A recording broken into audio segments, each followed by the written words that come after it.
Hello, good day everyone.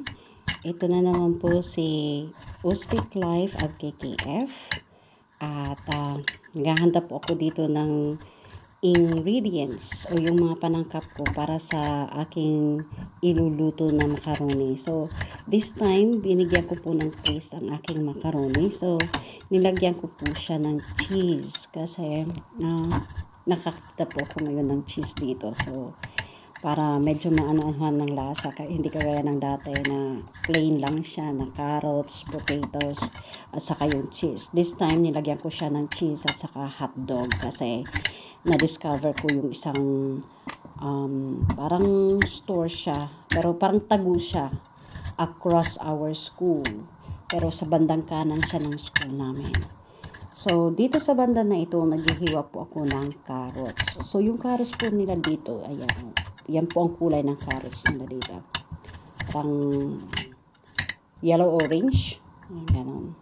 Hindi po katulad ng carrots natin doon sa Pinas at saka sa Thailand. Kakaiba po ang kulay ng kailang carrots. So, hiwa-hiwa lang po muna tayo dito.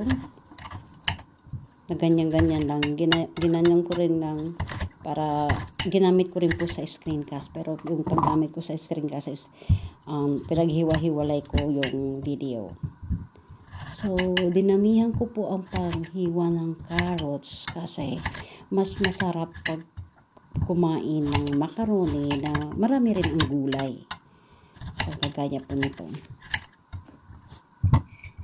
So, hiwa-hiwa lang. Maraming salamat nga po pala sa mga sumusuporta sa aking munting bahay at sa patuloy pa rin na nanonood sa aking mga video. Thank you so much po sa inyong lahat, lalo na po sa Team Lupin. Maraming salamat po sa pag-ampun nyo sa akin at most especially sa mga suggestions at mga recommendations sa aking channel. Thank you so much. So dito sa bandang ito naman po is hinihiwa ko na po yung patatas naman para sa panangkap. So, ang kanilang patatas, ganyan din po ang kulay, parang yellow din. Mga presko po ang kanilang mga vegetables dito. Talagang fresh from the farm pa. Pero yun nga lang po is limited ang kanilang vegetables dito. Dinamihan ko rin po yung paghiwa ng potatoes kasi talagang masarap kumain pag maraming gulay. So, ito na po ang ginagawa ko dito. More on vegetables. Sana po is maging din, effective. Sana medyo makabawas-bawas ng konti ng timbang. Pero feeling ko parang lumalaki. Parang nadadagdagan yata ang timbang ko. Kasi medyo napaparami po ang aking kain. Kahit na mag-isa lang po ako is napapasarap po ang aking kain. Lalo na pag ako ay nagvi-video. Kasi magana kumain. Habang ikaw ay nagsasalita o parang mayroon kang kinakausap. Eh di pag nagvi-video ka, para ka rin nakikipag-usap. So napaparami ka ng kain.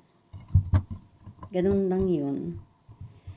So ayan, ini-slice ko lang po ng medyo maliliit yung potatoes.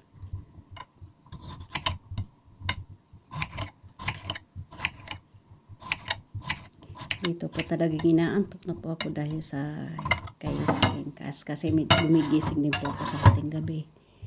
Medyo napaparamdam sa ating live. Okay, dito naman sa bandang ito, hinihiwa ko na po ang sibuyas. Okay. Pa-virgin effect ang sibuyas natin. Parang slowly but surely yata ang aking paghihiwa dito.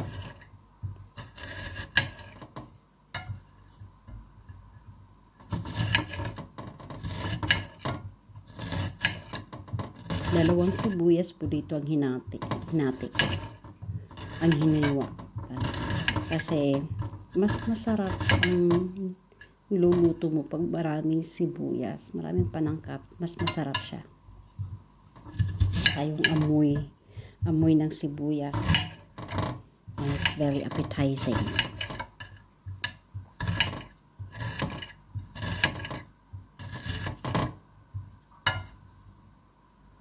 Ayan.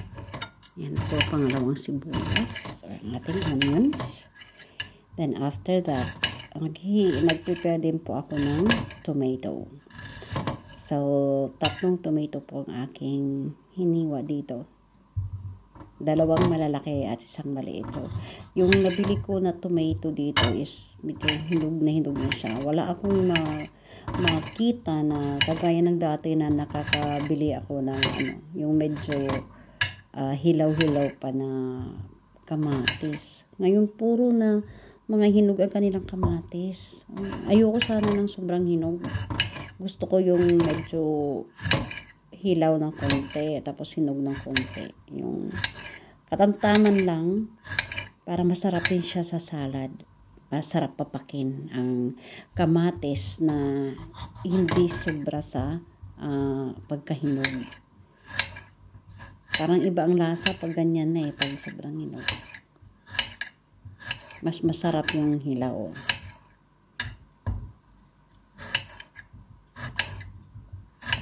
Kumbaga sa mangga maniba lang.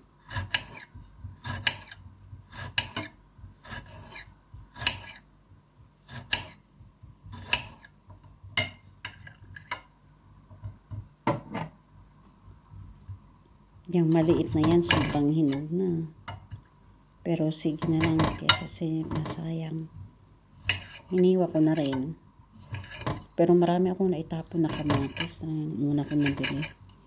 Sobra kasing hinog.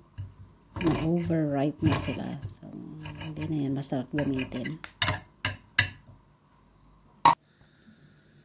At so, habang ako ay naghihiwa ng mga panangkap ng sibuyas at saka kamatis, may nakakulo na po akong tubig. Tapos inuwa ko nang nailagay yung macaroni, yung pasta, yung potato at saka carrots. Pinagsama-sama ko na po sila.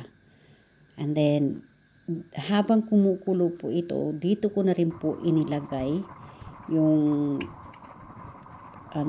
yung asin. Lagyan ko na rin siya. Yung tinimplahan ko na siya talaga. So, habang siya ay kumukulo, nag-slice naman po ako ng cheese at saka yung hotdog.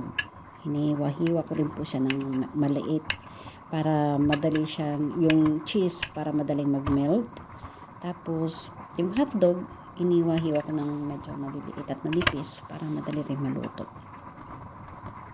So, nagyan ko siya ng cheese para mas malasa siya.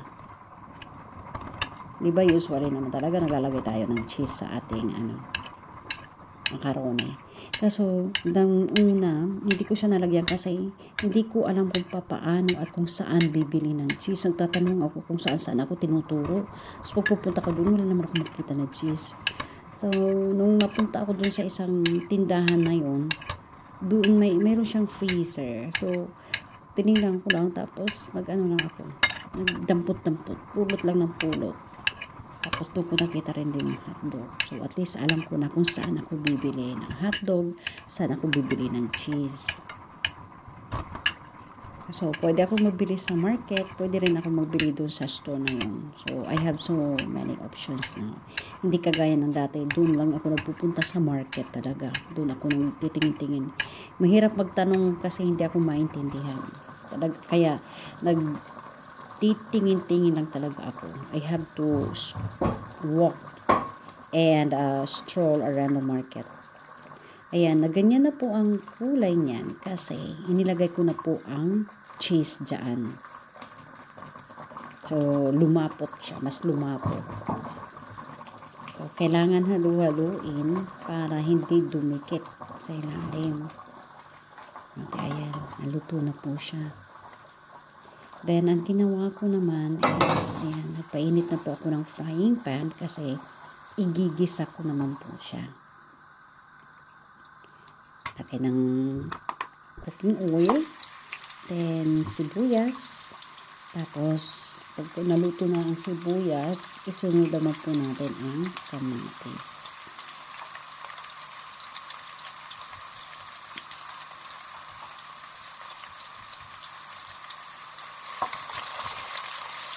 Haluin mo lang. Tapos siguraduhin lang na dito yung sibuyas kasi masarap ang kain ng pagluto. Sinunod ko ng tomatoes. Maganda naman ang kulay niya. Pulang-pula. So, ayoko talaga ng over white.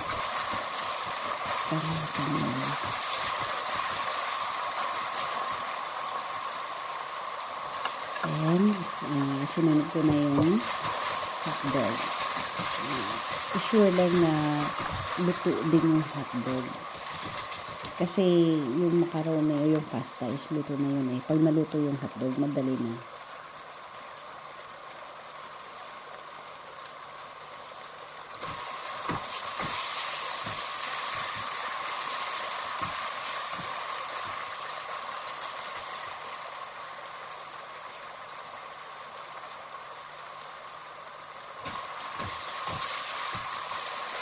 Talagang sinuko dyan na cook talaga yung hotdog.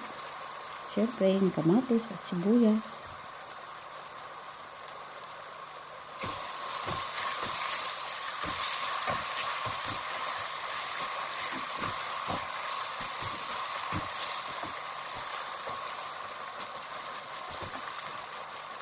Then, after na ma-sure na luto na yan, saka na natin ilagay yung naluto na pasta.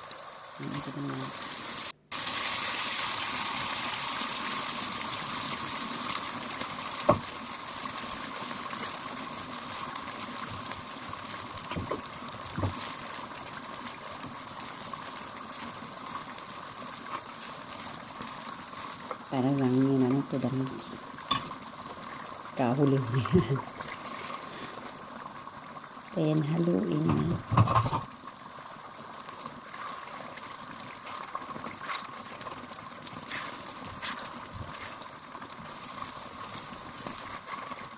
Halo-halo lang.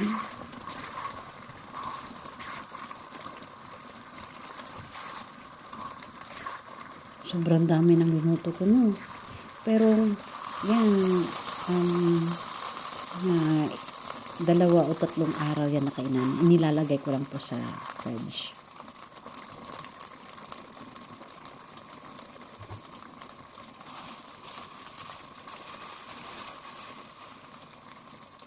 So, para din madagdagan ng lasa, tinimplan ko din po siya ng black pepper. Ground black pepper. Then, haluin lang para ma-even ang distribution ng black pepper. Pampalasa din po.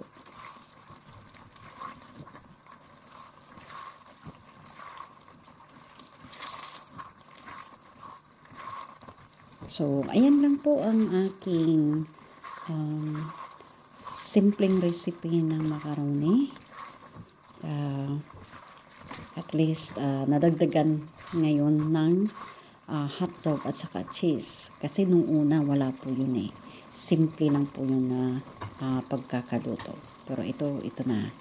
So, thank you so much po sa inyong lahat. At sa walang sawa ninyong support. This is Uzbek Life and KKF saying thank you and see you until next vlog. Bye!